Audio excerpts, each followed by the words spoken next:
근데 많이 회복됐어요. 보는 사람들마다 얼굴 좋아졌다고. 요번에 지난주에 실무 강의 하는데 10년 전에 강의 처음 시작했을 때 왔던 사람들이 몇 명 왔더라. 너무 오랜만에 들어가자마자 그래서 아이고 오랜만이에요 그러니까 안녕하세요 그러더라고. 어찌 살았어요 그러니까 세무사님 잘 지내셨어요 그러더라고. 나 많이 늙었지? 그치. 옛날 생각이 엄청 나더라고. 나 좀 아팠어. 나 아팠어. 옛날 생각 엄청 나더라고. 기분 좋더라고. 기분 좋게 보여줬지. 10년 전에 실무 강의 할 때, 처음 실무 강의 할 때 비해서 나도 이제 경험치가 엄청 쌓였거든. 경험치가 어느 정도 쌓였냐면 이틀 동안 실무 강의 할 때 책 안 보고 이틀을 채울 수 있겠더라고.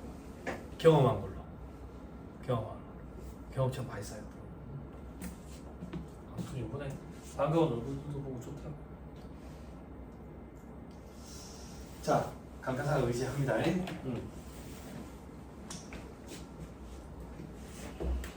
자, 요거 하나만 보고 갑시다. 여러분 서머리 보면 3-170페이지에 강타사가 의지의 그럼 어떻게 계산하냐 이거야. 표의 두 번째 칸에 계산돼 있죠, 여러분. 줄지만 강타사가 의지액은 삼각범위 빼기 회사 사양각비 계상액 더하기 정기 6월 삼각 부인액 추인액 계산할 수 있겠죠? 못하겠어요. 무슨 소리인지 모르겠어요. 계산해 보면 자연스럽게 돼요. 이제 아무튼 그것만 보고 문제로 갑시다. 예제 간법인은 중소기업 특별 세액감면을 적용받는데 너무 걱정하지 마. 세무사님 중소기업 특별 세액감면이라는 용어가 나오는데요. 이거는 뭔데요? 법인세법이에요? 저토법 규정이야. 근데 왜 이런 말이 나오는데요? 밑에 기출 봐. CPA 기출이라고 돼 있잖아. 회계사 시험은 1차 시험에 조투법이 들어가. 범위에 있어. 그래서 그래. 회계사 시험은 조투법이 1차에 들어가서 훨씬 낫다고. 객관식이어서. 우리 시험은 2차에 조투법이 있어. 이걸 소술해야 돼. 이게 참 힘들어. 어떤 시험이 더 어렵다 이런 얘기 하는 게 아니에요. 그런 거 되게 무순한 말상이에요. 자기가 공부하는 게 제일 어려워요, 세상에서. 자, 아무튼 간에 중소기업 특별세액하면 잠깐만 소개를 해주면 중소기업에 해당하면서 어떤 업종에 해당하면 그때 중소기업, 중기업이냐 소기업이냐 수도권 내에 있냐 밖에 있냐에 따라 가지고 감면을 적용을 해줘. 세액 감면 규정을 적용을 해준다고. 아무튼 그런 게 있어. 우리 시험에는 스트레스 받지 마. 법인세를 감면 받아 왔다 이렇게 나올 거라고. 그렇죠? 자, 계속 읽자. 다음 자료 기출 각법인이 2023년 1월 1,000만 원을 취득해서 뭐야? 못한가? 시험 문제 항상 지금 2024년이니까 2024년이라고 나올 건데 2023년에 취득했다네? 작년에 감가상각을 안 했을 거라고. 그럼 다음 연도에 감가상각 의제 규정이 적용이 되니까 감가상각 범위에게 영향을 미치겠지. 그래서 다음 연도는 꼭 물어봐. 다음 연도. 자, 2023년 1월에 1,000만 원을 취득해서 사업에 사용한 기기장치에 14기 사업연도 삼각 시부인 계산을 해라. 뭐야 뭐. 14기는 언젠데? 올해 거 같네. 그럼 작년은 13기인가? 밑에 한번 봐봐. 동그랗 3번에 감가상각비 장부상 계산에 작년 보니까 뭐야? 12기? 13기? 4년도가 6개월이네. 체크. 주의해야 돼. 됐죠? 4년도가 6개월이다. 내용연수 적용할 때 환산 내용연수 적용해야 된다고. 자, 위로 다시 올라가자. 1번에 감가상각 방법은 신고한 바 없대. 체크. 아까 이 자산이 뭐라 했어? 뭐랬지? 기기장치네. 그럼 뭐 적용해야 돼? 정률 적용해야지. 자, 신고 내용연수는 5년이다. 됐나요? 됐어요? 그럼 5년에서 플러스 마이너스 25% 범위 내에서 그죠? 저기 이제 세부담 최소화 과정에 따라 가지고 가장 가까운 내용연수, 짧은 내용연수 적용해야죠. 그러면 망한다니까. 봉하나 신고 내용연수라고 돼 있다고. 기준 내용연수가 아니라. 기준 내용연수의 플러스 마이너스 25% 범위 내에서 얘들이 선택해서 신고한 게 5년이란 그 얘기야. 그럼 5년짜리를 적용해야 돼. 근데 우리 아까 4, 5년도가 6개월이니까 환산 내용연수를 적용해야지. 10년짜리 정률을 적용해야 되겠다. 빨리 찾아보세요. 매점 몇 프로라고 돼 있어요? 0.25로 적용해. 봐봐. 문제 되게 간단하죠? 그죠? 근데 벌써 함정이 몇 개야. 재밌죠? 흥미진진하죠? 새로운 문제가 이래 재밌는 거야. 짧으면 짧을수록 참 함정이 많다. 어렵고. 그렇죠? 자, 계속 읽자. 7개 없네. 끝. 제일 밑에 3번에 감가상각비 장부상 계산해. 12기, 13기, 14기 400 없고 300 저만할게요.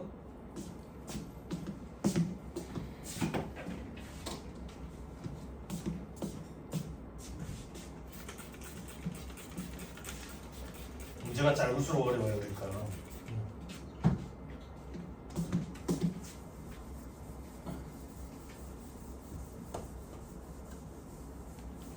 이것도 집에 가면 연습장 큰 거 옆으로 해가지고 쫙 이렇게 한번 써보세요. 그럼 도움 될 거예요. 12기, 13기, 14기 12기 13기 14기 자, 회사가 계산한 삼각비 그리고 삼각 범위에 그리고 차이를 가지고 세무 조정을 할 거예요. 400 없고 300 자, 회사가 이때는 감가상각비 400 이때는 회사가 감가상각비 계산 안 했어. 이때는 회사가 감가상각비 300 계산했어.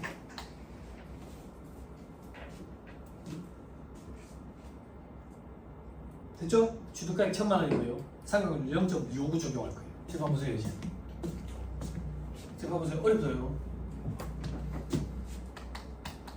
자, 12에 상각 10을 계산해보자. 세법상 상각 범위 계산해보자. 정육법이라고 해요. 그지? 장부가액 베이스지. 취득가액 얼만데? 1000만원. 감가상각 무게액 얼만데? 첫 해니까 그런 거 없지.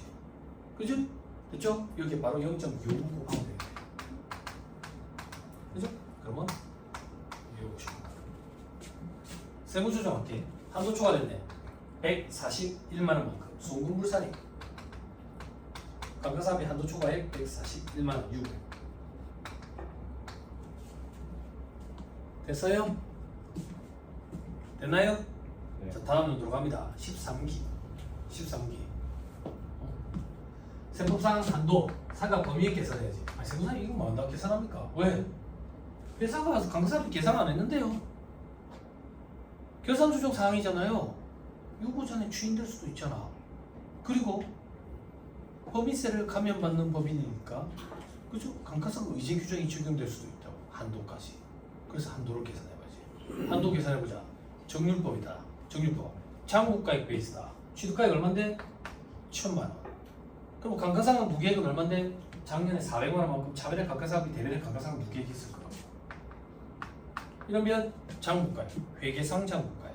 우린 지금 세법을 하니까 유보나 마이너스 유보를 가감해야지 세법상 장부가액으로 바뀌지. 작년에 유보 141만원 있었는데 세법상 장부가액으로 바꿨다. 됐죠? 자본적 지출액 없네. 즉시상각 의제 없네. 여기에 0.25. 암산을 파악할게요. 암산을 파악하면 이게 얼마가 나오냐면 1919190 전체적으로 보여주려고 100만 단위로 끊을게요. 소수점이 좀 나와도. 됐어요? 그러면 세무조정 이런 거 자 봐봐. 세무조정 해볼게. 시인부족액이 발생했네. 시인부족액이 그러면 전기로부터 이월된 유보잔액이 있으면 시인부족액의 범위 내에서 송금산의 마이너스 유보로 추인해야지. 유보잔액이 있네. 저게 더 작네. 추인하자. 송금산이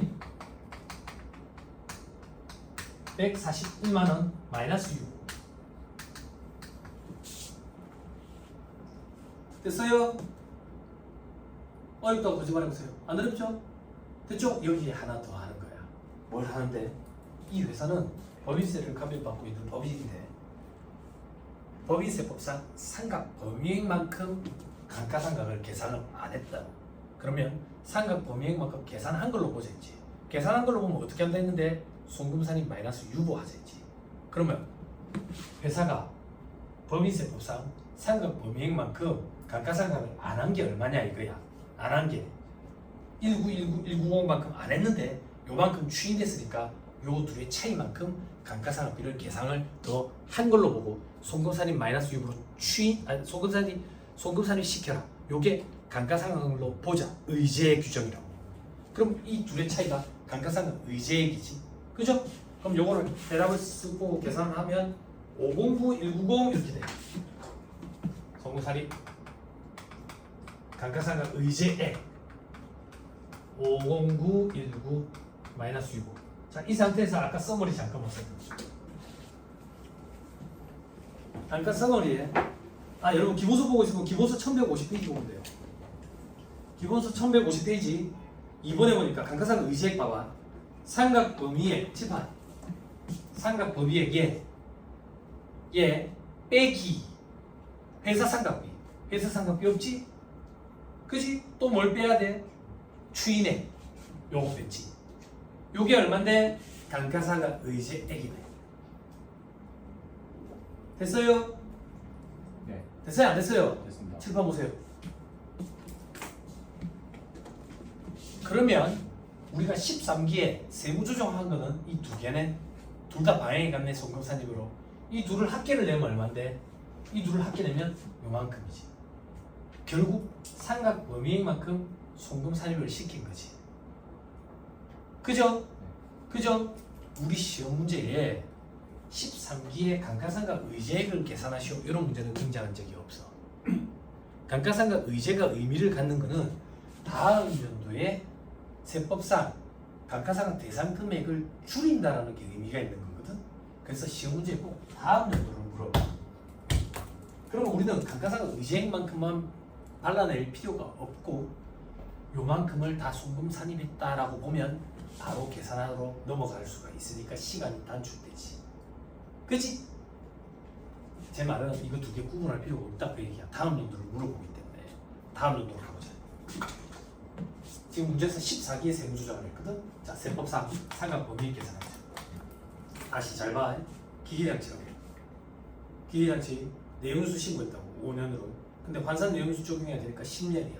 그 감가상각 방법은 신고를 안 했으니까 정률법이라고. 정률법에 의한 감가상각 방법은 장부가액 베이스야. 7파.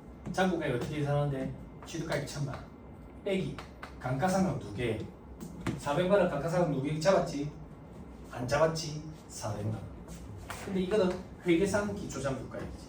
세법상 장부가액으로 바꾸려면 유보나 마이너스 유보로 가감해야 돼. 유보 봐봐. 141만 원 유보 있었지. 근데 다음 연도에 추인됐지. 그지? 그리고 감가상각 의제액이 있지. 그지? 얼마?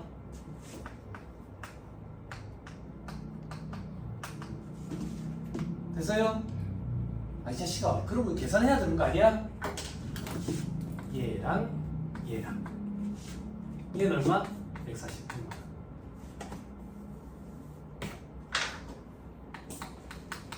얘는 얼마?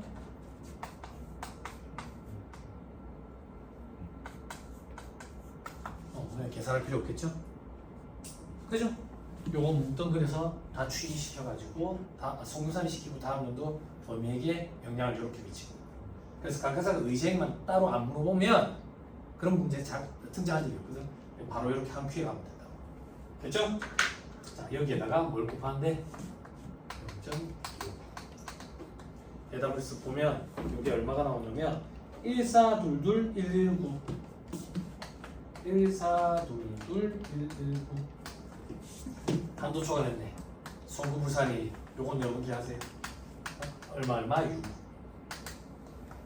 시험 문제에서 지금 얘를 봅니다. 됐나요? 칠판 보세요. 감가상각 의제가 어떤 의미를 갖느냐? 감가상각 의제, 감가상각 한글로 보자. 감가상각 한글로 보자. 요 금액만큼 감가상각 한글로 보자. 요 금액만큼 감가상각 한글로 보니까 다음 연도에 요 금액만큼 상각 범위액이 줄어버려요. 한도가 줄어버린다고. 한도가 주니까 한도 초과액이 늘어나지. 요렇게 제재를 가하겠다. 그게 불이익을 주겠다. 감가상각 의제, 감가상각 한글로 보자. 감가상각 한글로 보니까 다음 연도에 감가상각 할 때 상각 범위액을 줄여서 한도 초과액이 늘어나게끔 더 많이 나오게끔 불이익을 주겠다. 그래서 시험 문제는 다음 연도를 물어봐. 그럼 다음 연도 물어볼 것 같으면 감가상각 의제액만 따로 발라낼 필요 없이 요 둘의 차이 1919190만큼을 송금산입 마이너스 유보시켜버리면 된다고. 됐죠? 요거는 X 12기의 한도 초과액. 요거는 13기의 한도 미달액. 시인구조액. 이렇게 하면 한 큐에 갈 수 있다. 됐습니다. 잘 붙습니다. 3-172페이지. 안 어렵지요?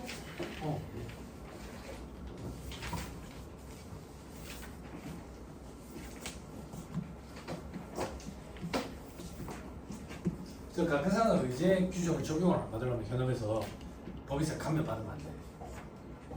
감면 받으면 안 돼. 감면 금액이 없어. 거의 없어. 그러면 각하상 의제 규정을 적용을 안 받으니까 각하상을 또 안 해도 되겠지. 반대로 얘기하면. 그지? 근데 감면 받은 금액이 제법 많아. 올해 감면을 안 받으면 작년에 비해서 세부담이 확 늘 것 같아. 그럼 각하상 의제 규정 무조건 적용이 된다고. 그럼 회사에 얘기해가지고 각하상표를 좀 잡아야 된다.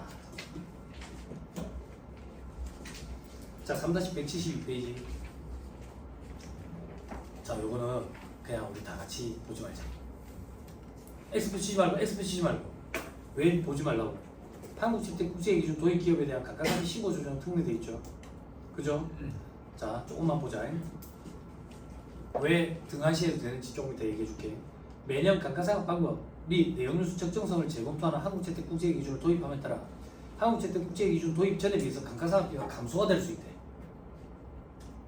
그러면 누가 도입하려 하겠냐 이거야. 갑자기 세부담이 늘어나는데, 그래서 이로 인한 세부담 증가를 완화하기 위해서 신고조정에 의한 송금산입을 허용한대.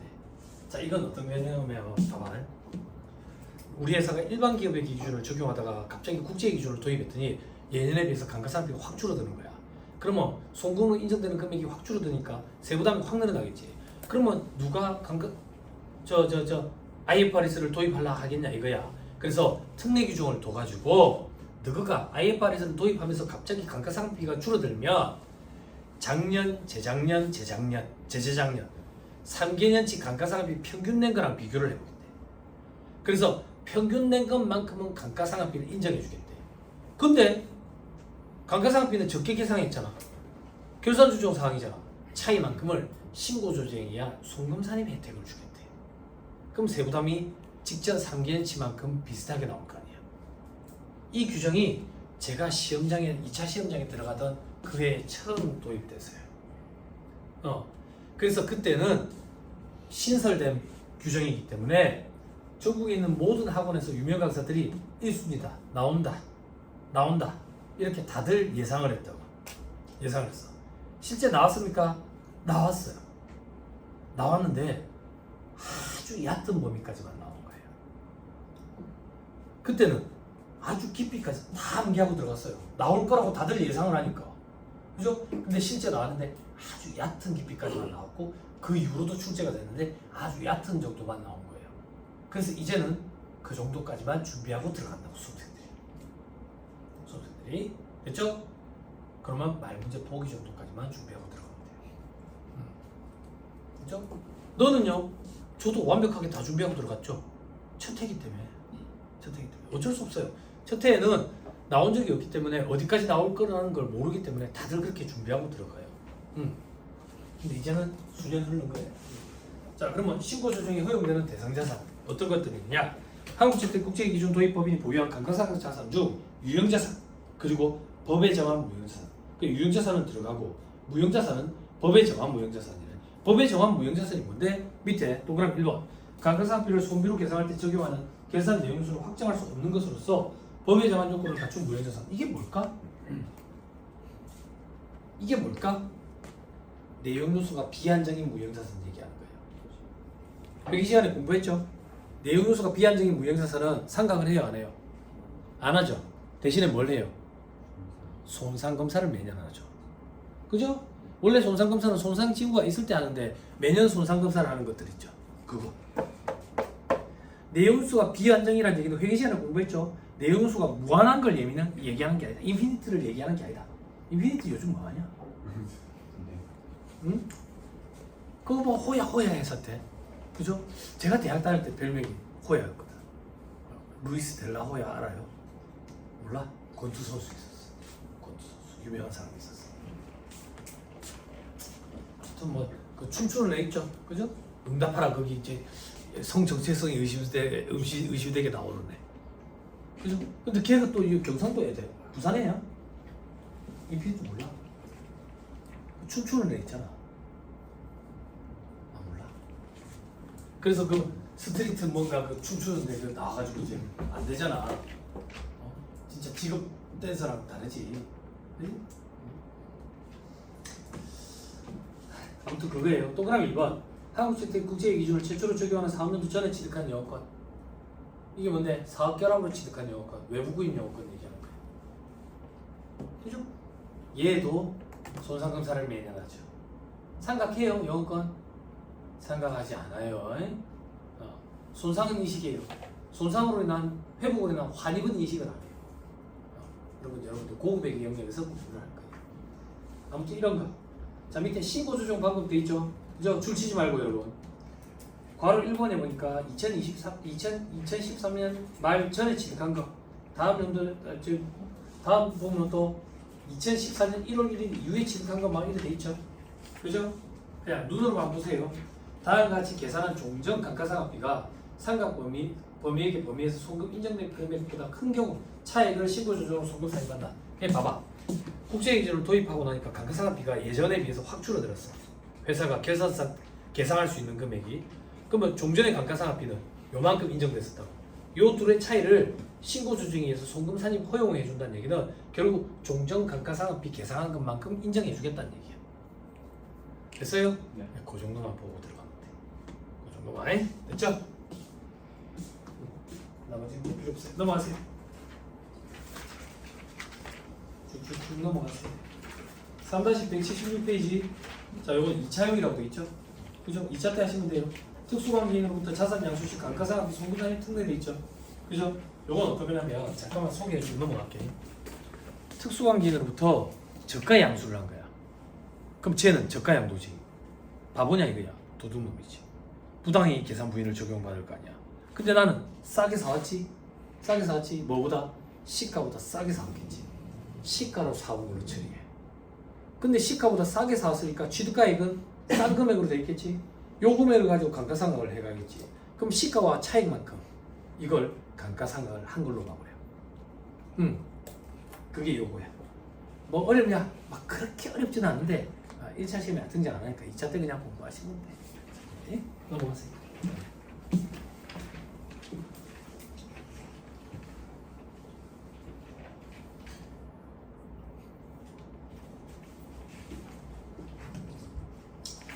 됐습니다. 넘어가시면 이제 끝났죠? 9절 지급이자 소급부산이 쉬어가는 코너다. 오늘 한 2-30분만 더 할게요. 앞에 카운트에 얘기해놨어요. 자, 지급이자 소급부산이 쉬어가는 코너.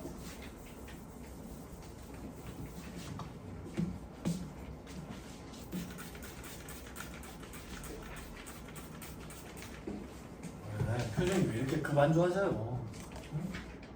아니 저 자식 그래도 미리 얘기해줘야 되는 거 아니야? 미리 얘기해줬으면 아까부터 계속 표정이 안 좋다.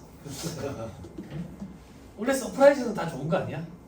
예? 안 좋은 게 될 수도 있지. 예? 그죠? 여러분들을 위해서. 그지?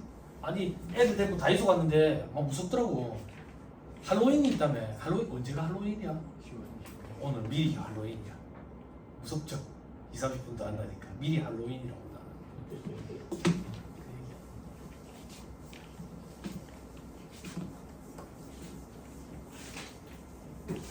할로윈 때 뭐 하더라? 애들이 막 영어하자 트윗 막 이러잖아. 나 그게 나 외국 사람도 아니고 그게 무슨 말인지 몰랐는데 서태지가 노래를 냈는데 그 트윗이라는 거야. 거기서 이제 나온다. 크리스 말로윈 알아요? 아니, 서태지 세대거든요. 크리스 말로윈 노래 가사에 트리와 트릿이란 말이야. 우리 집 애가 해석해 주던데.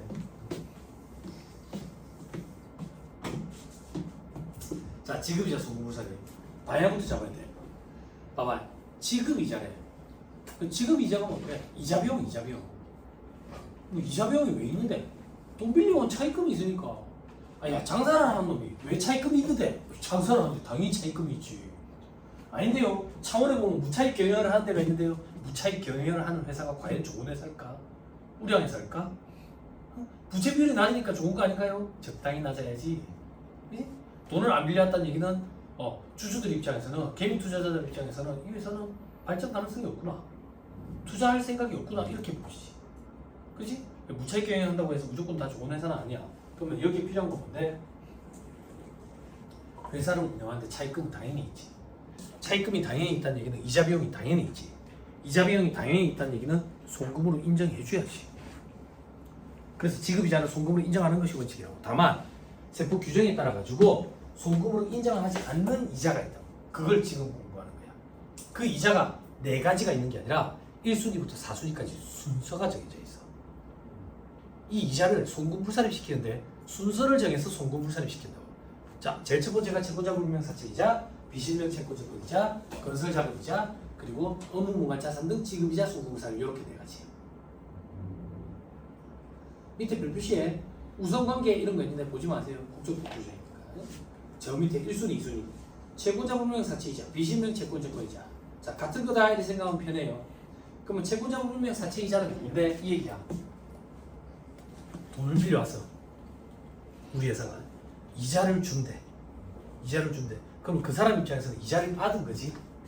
그럼 국세청 입장에서는 누가 이자를 받았는지 알아야 그 사람한테 세금을 과세를 할 수 있을 거라. 종수세를. 그런데 내한테 물어보는 거야. 누구한테 이자 주는 건데? 아, 어디에 큰 손? 명동에 누구? 뭐 저기 깡통시장에 뭐 누구? 이라는 거야. 닉네임을 쓴다고. 그게 짜증나는 거야. 국세청 입장에서. 닉네임을 쓰니까 이 사람한테 종소세를 과세를 할 수가 있어 없어? 못하지.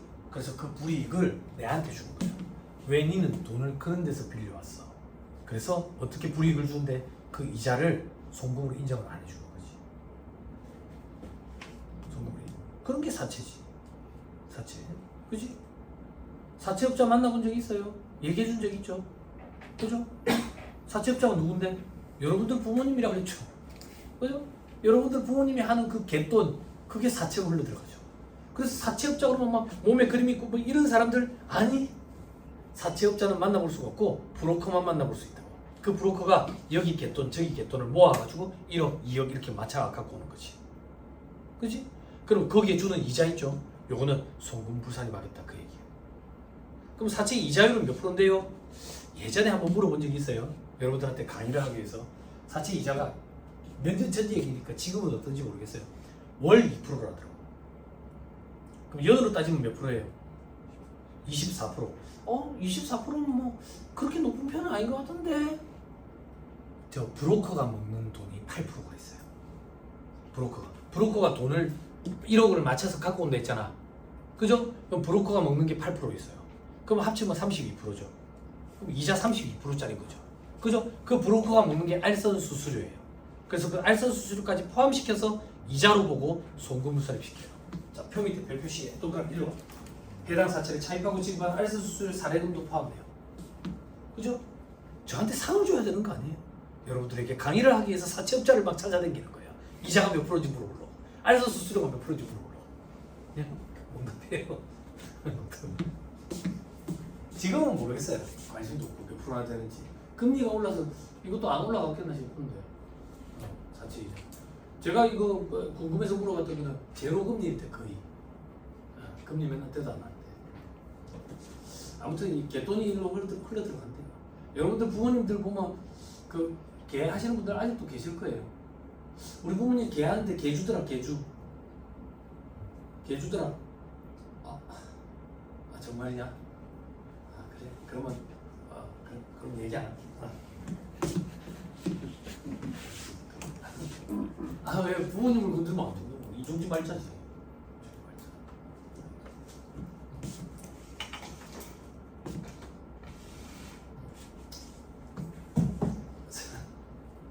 왜? 부모님 옆에 잘 붙어 있어야 된다. 보통 이제 개주들은 해외로 가나. 너만 놔두고 가면 안 되게 잘 따라다녀. 개원들은 이제 개돈을 떼이는 거예요. 개주는 원래 외국으로 가요. 응? 그래서 개주를 하잖아요. 그죠?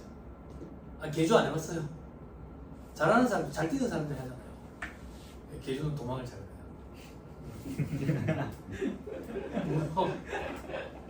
모형아 수준 낮게 이렇게 언어 유희예요. 넘어지면서 웃기고 한 그런 개그 안 해요. 아니 너희 부모님 그렇다는 얘기는 아니야. 고만한. 텔레비에 사고와 터져가 많이 나죠. 국세청에서는 그 거기서 생기는 이자에 대해 가지고 과세를 하고 싶은 거예요. 근데 과세를 못하니까 돈 빌린 사람한테 이렇게 불이익을 주는 거예요. 자, 그리고 비실명 채권 증권 이자 이것도 실명이 아니라서 그런 거예요. 그렇죠? 근데 3-179페이지 저 위에 동그라미 2번 거래일 현재 주민등록표에 의해서 거래주 사실 등이 확인된 채권자가 차입금을 변제받은 후 소재 불명이 됐대. 그건 제외한대. 자, 이 얘기예요. 내가 이자를 자꾸 지급한다고. 그 사람이 누군지 알아. 소재가 분명해.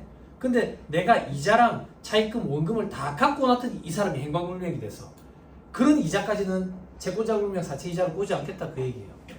됐죠? 됐죠? 이 사람이 왜 행방불명이 됐겠어요? 그 신세계에 나오는 송지효겠죠. 그 콘크리트 안에 들어가서 바다에 붕둥. 아니 농담이에요. 너 표정이 왜 그래? 표정 관리 좀 해줘라. 신세계라는 영화 봤냐? 아 그래 됐어. 백화점이야. 맞지? 돈을 다 갖고 가면 시멘트 안에 들어갈 수가 있어.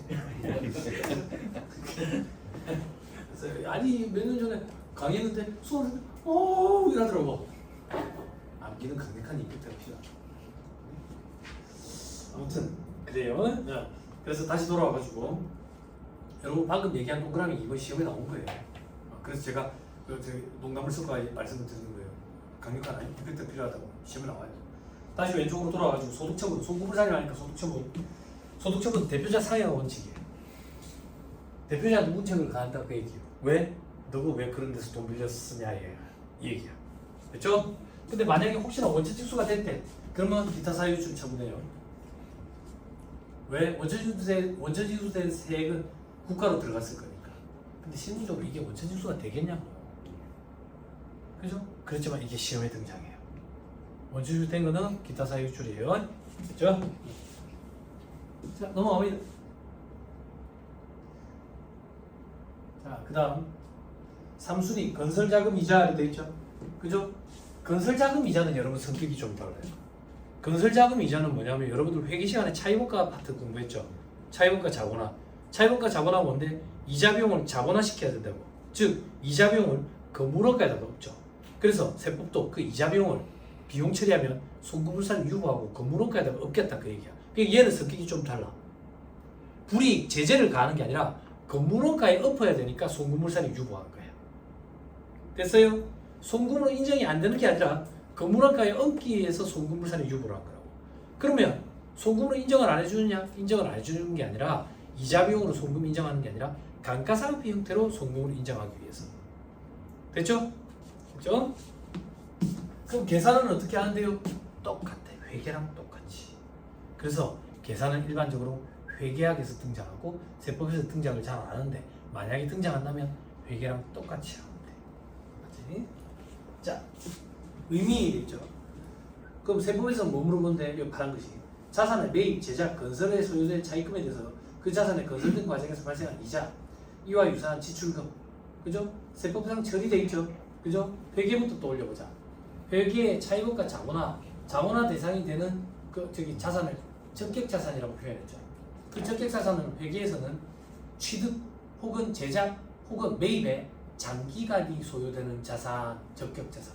그 적격자산에는 재고자산도 해당 사항이 있고 유무형사자산도 해당 사항이 있고 생산용 식물 뭐 이런 것들도 있었죠. 그죠? 기억나요? 물론 저랑 하지는 않았죠. 그죠? 세법은 사업용 유무형자산만 돼. 재고자산 안 돼. 투자부동산도 안 되고. 됐죠? 자, 그 밑에 건설 등에 소요된 것이 분명한 차입금에 대한 이자. 이게 뭔데? 회계에서 공부한 특정 차입금이자. 자산원가에 가산해야 돼. 자본화 강제라고. 그런데 위외의 차입금에 대한 이자, 일반 차입금이자 요거는 선택 가능해. 자산원가에 가산해도 되고 비용 처리해도 되고. 회계로 따지면 자본화 시켜도 되고 안 해도 되고. 회계는 어땠는데?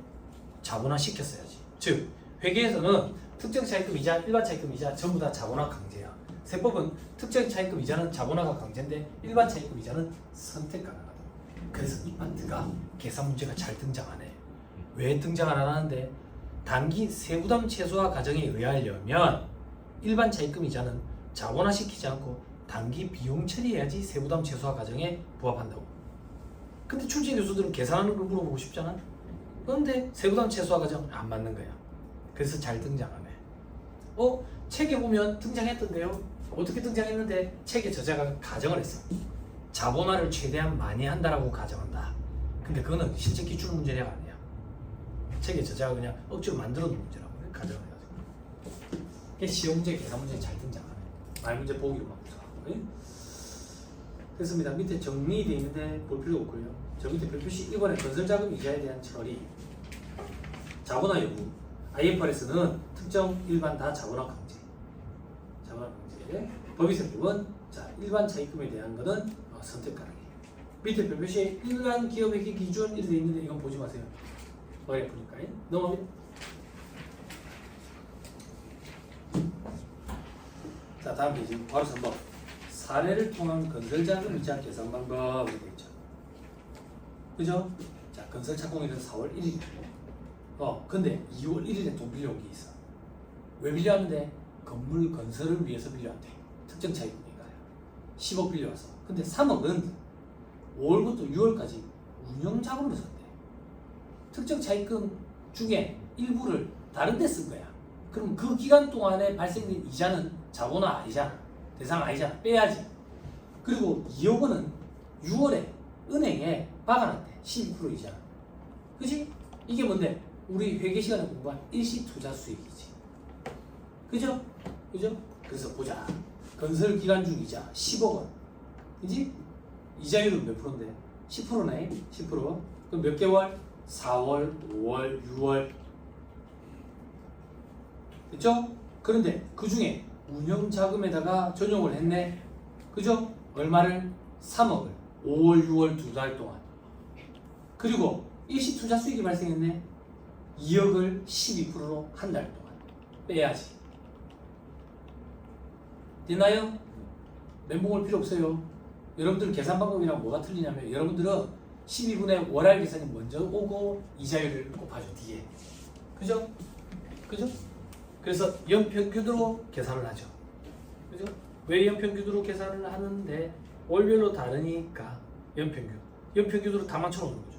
그래서 연평균 지출에 연평균 차입에 이렇게 계산을 하죠. 그래서 12분의 월할 계산이 앞으로 오면 여러분들 계산하는 방식이랑 똑같다. 뭐든 상관없어요.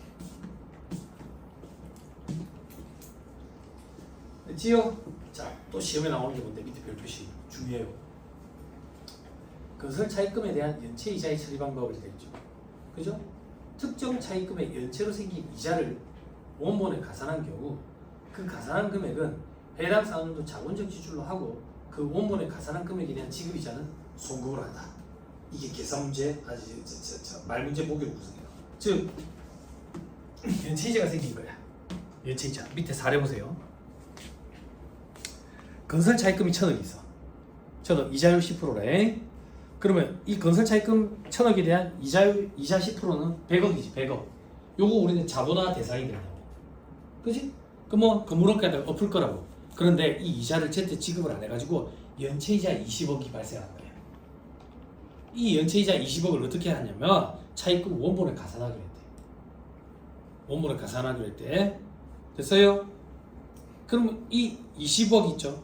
이 20억 원본에 가산했으니까 이제 갚아야 될 돈은 1,020억이 됐다. 1,000억에 대한 10%는 자본화 대상인데 연체이자 20억에 대한 10%는 이자에 대한 이자기 때문에 자본화 대상이 아니다 그 얘기야. 손비 처리해야 된다고. 됐어요? 그걸 다시 읽을게요. 위에 별 표시. 특정 차입금 연체로 생긴 이자를 원본에 가산한 경우 그 가산한 금액은 자본적 지출, 건설 저기 건물원가에 얻는 게 맞아요. 다만 그 원본에 가산한 금액에 대한 지급이자는 송금으로 한다. 됐죠? 됐죠? 시험에 등장해요. 됐죠? 됐습니다. 자, 저 밑에 이제 바로 4번. 자본화 선택이 가능한 일반 차입금 이자의 계산 방법 되어 있죠? 그죠? 일반 차입금 이자는 동그라미 1, 2, 둘 중에 작은 거. 그죠? 여러분들 멘붕 들어오게 해드릴게요. 여러분들은 회계 시간에 동그라미 1번을 한도라고 공부했을 거예요. 건설 기간 동안에 실제 발생한 일반 차입금의 지급이자. 이게 한도. 동그라미 2번이 여러분들이 계산한 금액. 일반 차입금 이자 곱하기 일반 차입금 적수분의 건설 비적수 빼기 특정 차입금 적수.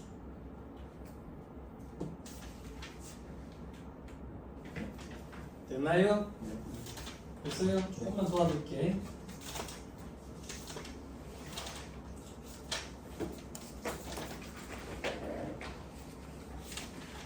여러분 1171페이지잖아요. 1171페이지.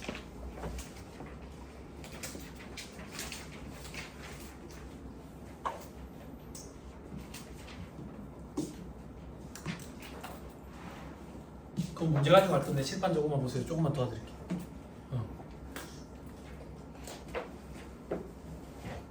차이원과 파트는 잘해야 돼. 잘해야 돼. 제가 합격하던 해에 1번 문제가 차이원과가 나왔어요. 두 개년에 걸친 거. 두 개년에 걸친 거. 아직도 생생하게 기억이 나. 20주 동안 모의고사 보면서 계속 1등 해가지고 자신감이 막 찼어. 그러니까 모의고사 보러 갈 때마다 매주 보러 갈 때마다 즐겁더라고. 한 주 동안 공부하고 확인하는 절차니까 즐겁더라고. 그리고 시험 당일날 다가오는데 초조함이 크게 없더라고. 유예 때. 근데 시험 당일날 딱 됐는데 아침에 시험장에 들어가서 1교시 시작하는데 이제 회계학 1부 시작하는데 시험 시작 벨이 삐인데 삐와 동시에 앞이 안 보여. 갑자기 긴장감이 확 몰려오더라고. 확 몰려오더라고. 파본검사 시간에 1번 문제를 봤는데 차이원과야. 두 개년에 걸쳤더라고. 풀면 돼. 갑자기 앞이 안 보여. 손이 떨리기 시작하는데 글이 안 써지는 거야.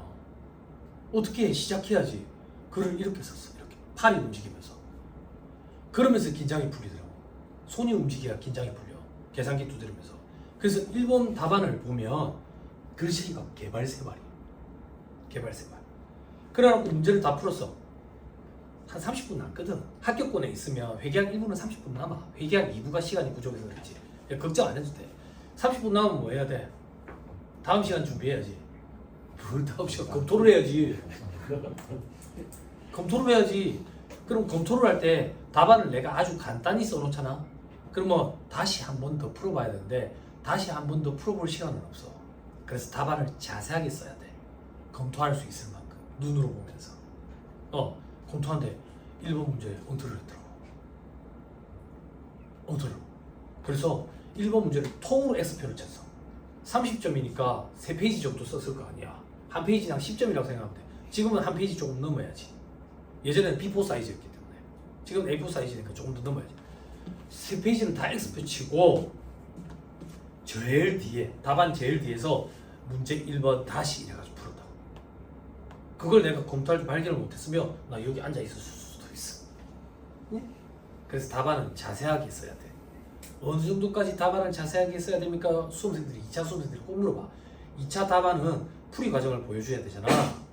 어느 정도까지 자세하게 써야 되냐면 남은 시간 동안에 내가 눈으로 보고 검토할 수 있을 정도까지. 너무 간단하게 쓰면 검토할 때 다시 풀어야 되는데 다시 풀 시간이 없어.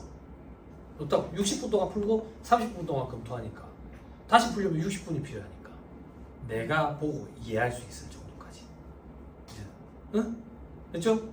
애들 보면 이 바닥에서 오래 있었던 애 스터디할 때 같이 공부했던 애 얘기해줬잖아. 10년 가까이 공부해가지고 얘는 그 저기 회계학 1부 답안이 그냥 한 줄 한 줄이야. 근데 항상 꽈락이 엉터리라고. 그래놓고 어디 가서 제 남국제 엄청 해. 김영도 그렇게 공부했네. 김재호로 공부했네. 저 사람으로 공부했네. 뭐 어디로 공부했네. 뭐 계속 떨어지는 거지. 계속. 그런 애들이 게을러서 그래. 게을러서 문제를 눈으로 풀거든. 이 바닥이 장수생들의 특징이 책을 눈으로 본다고. 눈으로 본다고. 그래서 제가 주중에 왔는데 여기 한 명 공부하고 있는 거야. 그래서 아이고 고생 못하고 그랬는데 이래가지고 그 저기 요거 뭐야 저거 뭐야 독서대에다가 책을 해가지고 이래가 보고 있더라고 아침에. 그래서 책이 뭔지 이래 쓱 봤더니 재무회계 책이더라고. 그래서 제가 뭘 했지. 와 대단하네. 아 왜요? 회계책을 눈으로 보고 앉았네. 회계책은 손이 봐야 되는데 내가.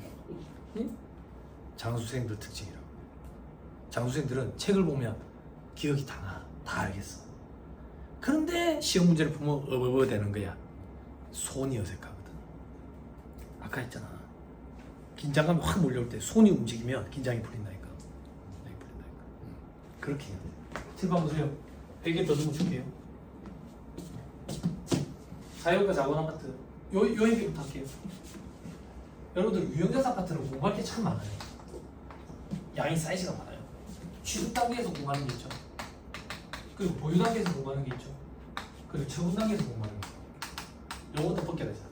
처분 단계에서는 뭘 공부해야 되는데? 처분 손익. 처분 손익 어떻게 계산하는데? 처분가액에서 잔고가액 차감하지. 그지? 회계 얘기하는 거예요. 처분은 얼마에 처분하는데? 처분 부대비용이 있으면 차감하겠지. 그지? 플러스면 이익, 처분이익, 마이너스면 처분 소식. 어렵다고 거짓말 해보세요. 안 어렵죠? 시험에 안 나오는 거 처분단계가. 아니 세무서님 이익잉여금, 재평가 잉여금 남은 게 있을 수 있잖아요. 재평가 잉여금 처분하는 시점에 이익잉여금 대체할 수 있다라고 돼 있으니까 대체해도 되고 대체 안 해도 되고 시험에 나오지도 않아. 그럼 시험에 뭐가 나오는데요? 취득 단계에서 뭐가 나와요? 취득원가가 나오죠. 취득원가 머릿속으로 정리하세요. 이렇게 2차 수험생들 복귀하고 복습하는 거예요. 취득원가는 유형자산 정의가 뭔데? 사용 목적으로 취득하는 자산. 사용 가능한 상태에 이르기까지 발생한 모든 부대비용 가산한다. 그게 취득가액이죠. 취득원가. 그런데 독특한 게 있지. 뭐? 일괄취득이 있지. 일괄취득이 뭔데? 토지랑 건물을 같이 취득해 온다네. 그럴 때는 어떻게 해야 되는데? 그 시점에 공정가치 비율로 안분 계산해야지. 근데 토지만 사용하는 목적으로 취득했다네? 그러면 전부 다 토지원가지. 그랬을 때 철거하면 어떻게 되는데? 철거비용 어떻게 처리하는데? 다시 신축하면 어떻게 되는데? 그런 것들. 그게 세법으로 엮이면 철거할 때 그 철거 비용은 토지원가에 가산되는 거기 때문에 매입세 불공제되는 거지. 그거 일괄취득 공부해야지. 또 뭐 공부하는데? 취득 시점에서 정부 보조금이 이해하지. 정부 보조금 회계 처리가 4가지 방법이 있는데 뭘로 처리하든지 상관없다고. 그런데 한 가지 처리 방법은 독특하다고.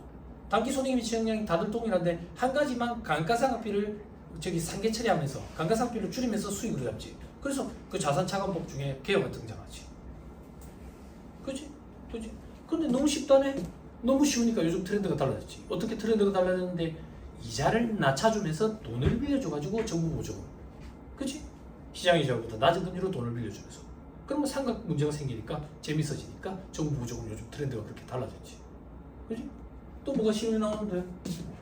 복구 비용이 나오지. 복구 비용은 포인트가 2개가 있지. 10년 뒤에 복구 원가가 얼마인지 추정하는 거고. 또 기업에게 기준세에 있는 사례가 꼭 등장하지. 왜? 그게 엄청 어려워. 실제 시험 문제에 등장해도 엄청 어렵다고. 인플레이션율, 기대 뭐 소멸 이런 거 다 감안해야 되잖아. 그지? 정상 이윤도 감안해야 되고. 그런데 우리 시험에서는 그게 중요도가 거의 없다고. 그럼 뭐가 중요한데? 복구 충당부채를 잡아가지고 이 충당부채를 유효이자법에 상각하면서 유형자산 취득원가에다가 엎어가지고 일단 상각하면서 복구 충당부채 잔고 금액을 증가시키고 차변에는 이자 비용이 발생하지. 그게 등장하는 거지. 그게 기말에 10년 뒤에 복구 원가를 추정하는 문제보다 100배는 더 중요하지. 응? 또 뭐가 시험에 나오는데? 휴환에 의한 취득. 휴환에 의한 취득. 취득원가 어떻게 잡는데? 사업자 실질 거래 실질이 있는지 없는지 여부에 따라서. 이거 공부할 때 수험생들 헷갈려 안 하거든. 헷갈려 안 하는데 부가가치세법의 교환, 법인세법의 교환, 소득세법의 교환 공부하고 나면 유무형자산의 교환이 헷갈린다고. 그지? 그러면 시험에 뭐가 나오는데? 시험에 수익 파트의 교환이 갑자기 등장할 거예요. 그럼 멘붕이 오는 거지. 성격과 가치가 유사한 재환한 용역간의 교환이냐? 수익을 이식하느냐 안 하느냐 뭐 이런 거.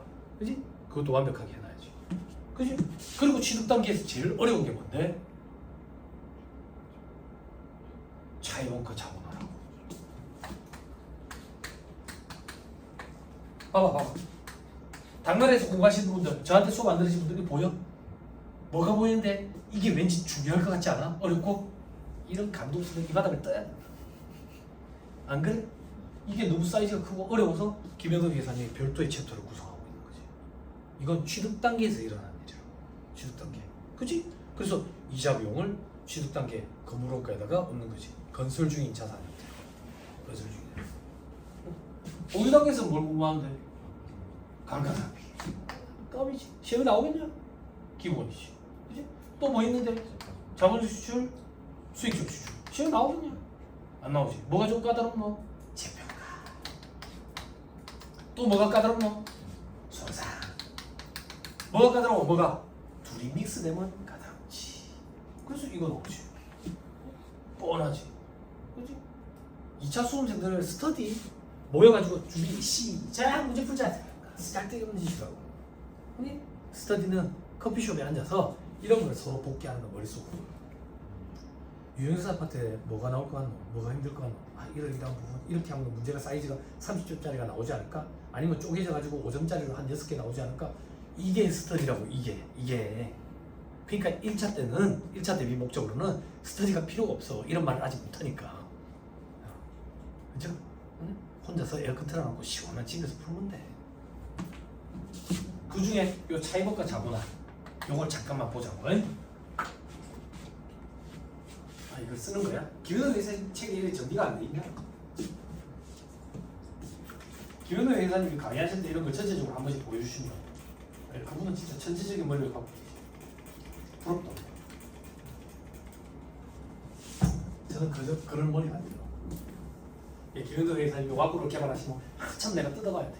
뜯어보면 소리가 확 돋지. 와 대단하다. 이 사람 대단한 사람이다.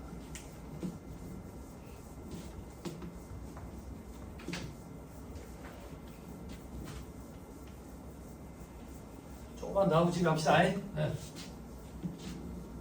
집만 먹어요.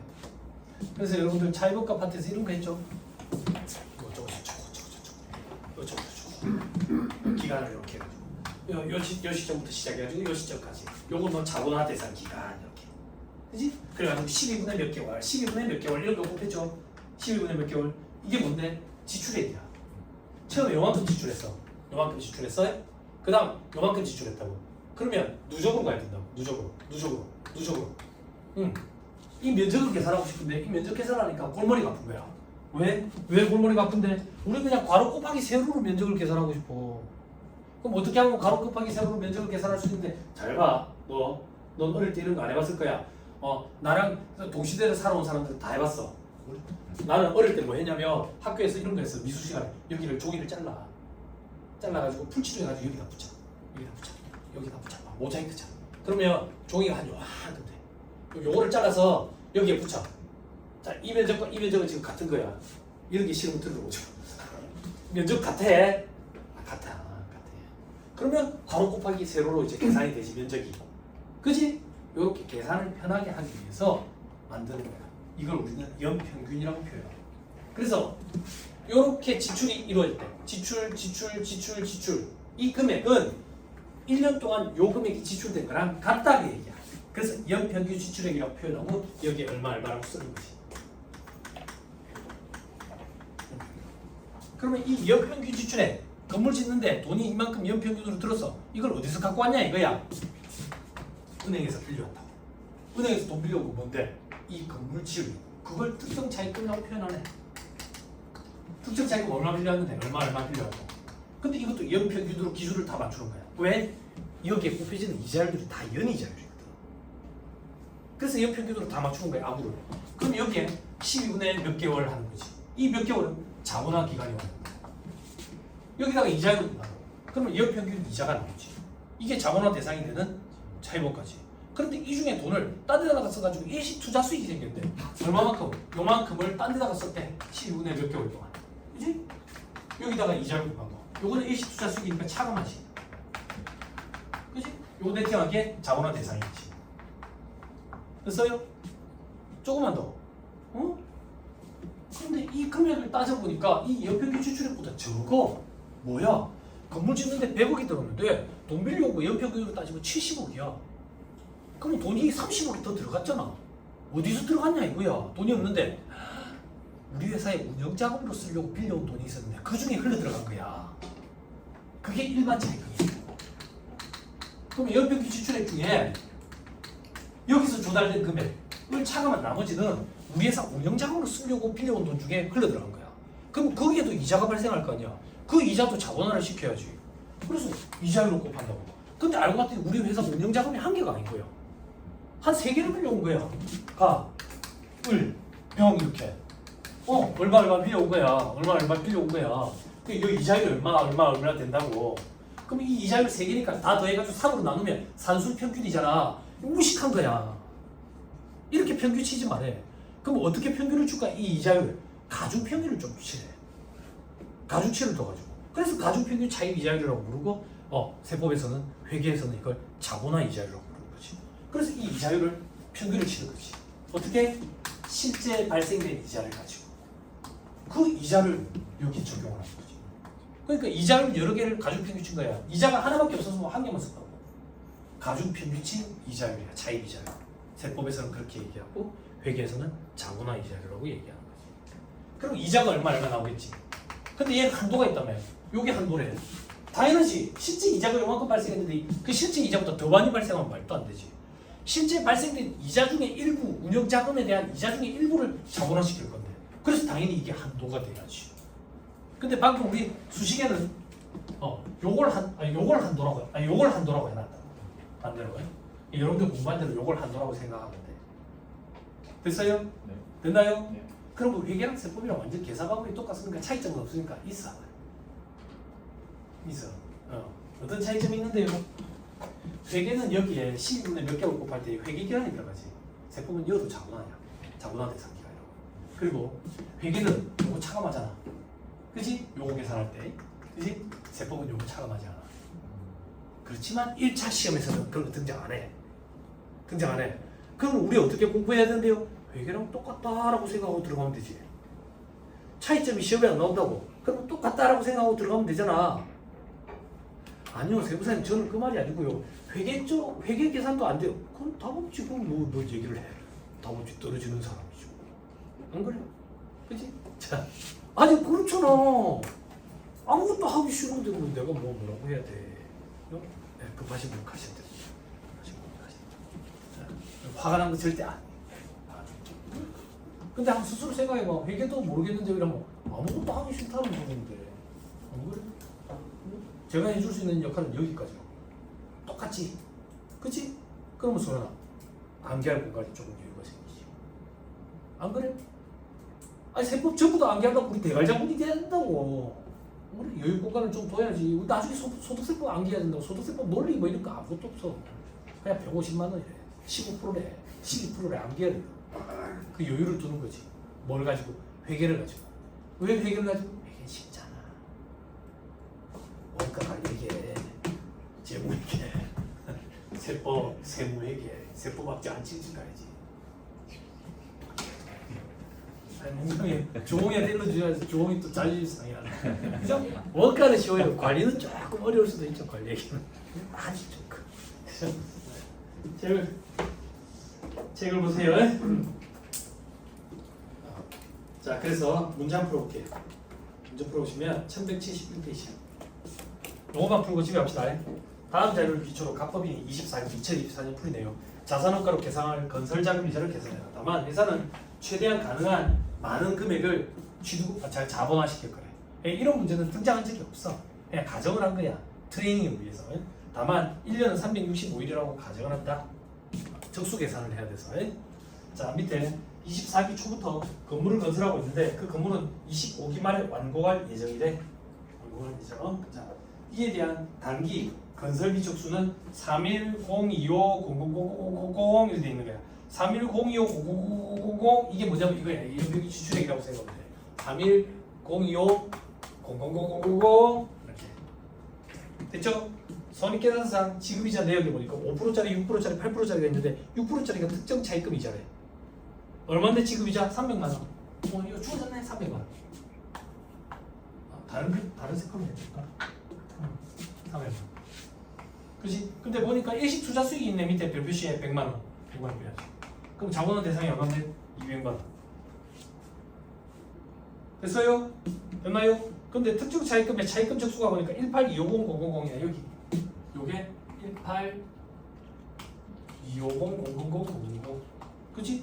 그럼 봐봐. 연평균 지출액 얼마인데? 31025 빼기 182500000. 여기까지 됐어요?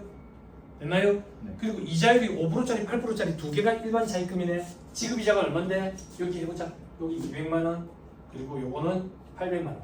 그럼 한도는 1000만 원이네. 한도는 1000만 원. 한도는 1000만 원. 그때 적수는 어떻게 되는데? 1460000. 이게 1460000. 요거는 얼마인데? 3650000.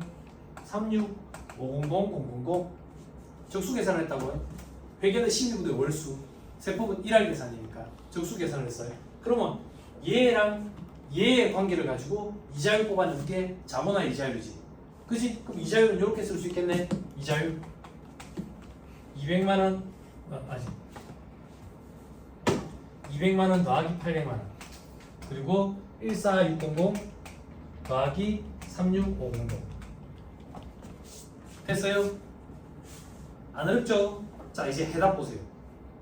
해답 보시면 동그라미 1번 우리는 이걸 한도라고 부르죠. 1000만원 여기 한도 요거. 자 동그라미 2번 봐봐. 일반 차입금 이자 1000만원 돼 있지 산식에. 그 1000만원 여기 있어요. 분자에 잘 봐요. 1000만원 그리고 곱하기 부모의 14600 3650 요거예요. 14600 3650 분자에 3102호 18250 요거예요. 그죠? 위치만 다르지 같죠? 이런 건 어떻게 강의해야 되지? 여기랑 여기는 위치를 바꿨어요.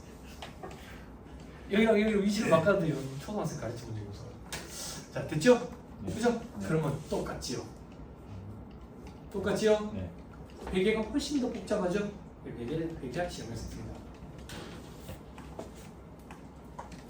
됐어요? 네. 그러면 동그라미 2번 한도 산식 다시 읽어볼게요. 그 한글로 된 거. 일반 차입금 이자 곱하기 일반 차입금 척수 분의 일반 차입금 척수는 여러 개지. 분의 건설비 척수에서 특정 차입금 척수.